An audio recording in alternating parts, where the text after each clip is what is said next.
Halo Sobat Gede Kopi, selain meresmikan sebuah smartphone baru di Indonesia, Xiaomi juga menggelar acara peluncuran daring yang ditargetkan untuk pasar global. Selain memperkenalkan smartphone dengan pengisian daya 120 Watt, juga ditampilkan Xiaomi 11 Lite 5G NE sebagai opsi kompak dan terjangkau.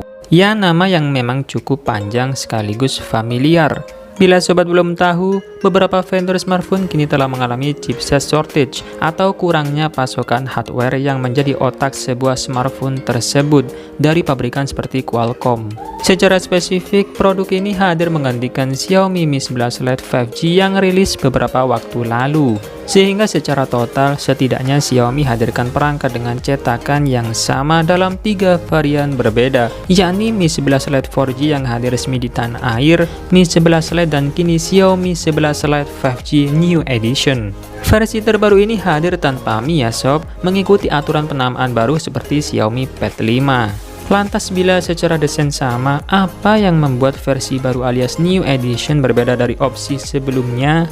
Secara garis besar hanya 2 pembeda, yaitu chipset yang digunakan serta opsi warnanya. Tampil sebagai smartphone Xiaomi paling stylish, Xiaomi 11 Lite 5G NE masih tetap unggulkan desain yang sangat tipis di 6,81 mm dan sangat ringan, hanya 158 gram saja. Kaca belakangnya gunakan finishing doff alias frosted dengan modul kamera yang sedikit menonjol di 1,77 mm saja. Selain 3 opsi warna familiar lainnya, kini Xiaomi 11 Lite 5G NE hadir pula dalam warna Snowflake White. Tampilkan titik-titik salju pada bodi belakangnya.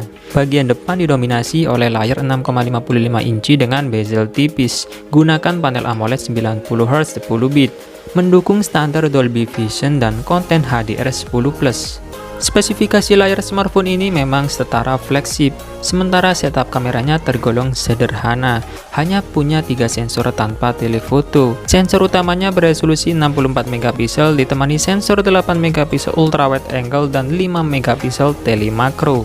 Tentu Xiaomi melengkapi kameranya dengan banyak fitur menarik berbasis AI, termasuk vlog mode yang otomatis berikan efek menarik dalam rangkaian video pendek yang sudah ditangkap. Lalu apa perbedaan kedua pada smartphone ini? Tak gunakan chip Snapdragon 780G.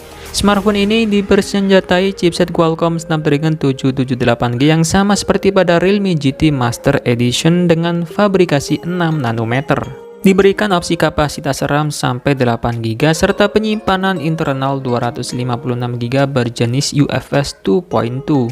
Meski dimensinya tergolong sangat tipis, kapasitas baterainya tergolong besar mencapai 4250 mAh. Diklaim sanggup memutar video sampai 104 jam. Dibekali pula fast charging yang tergolong cepat yakni 33 Watt. Xiaomi juga masih bisa integrasikan pendingin khusus, speaker stereo sampai sensor inframerah. Dengan chipset yang sedikit turun dari generasi sebelumnya, smartphone ini dibanderol dengan harga mulai dari €369 untuk opsi 6/128GB dan €399 untuk opsi 8/128GB. Seperti biasa, harga dari kurs euro memang lebih mahal dibandingkan regional Asia. Saat sesi peluncuran Mi 11 Lite di Indonesia beberapa waktu lalu, Xiaomi Indonesia sempat bilang bahwa permintaan akan smartphone 5G di kelasnya masih kurang tinggi. Mengingat larisnya Galaxy A52 5G serta suksesnya Realme GT Master Edition dengan chip yang sama, bukan tak mungkin bila versi baru ini bakal hadir resmi di Indonesia. Semoga saja Xiaomi bisa segera memboyong smartphone ini ke tanah air. Nah, itulah tadi info singkat mengenai harga dan spesifikasi Xiaomi 11 Lite 5G New Edition. Oke, terima kasih sudah menonton, semoga bermanfaat. Dan saya admin Gede Kopi pamit undur diri. Sampai ketemu lagi di video selanjutnya. Bye-bye.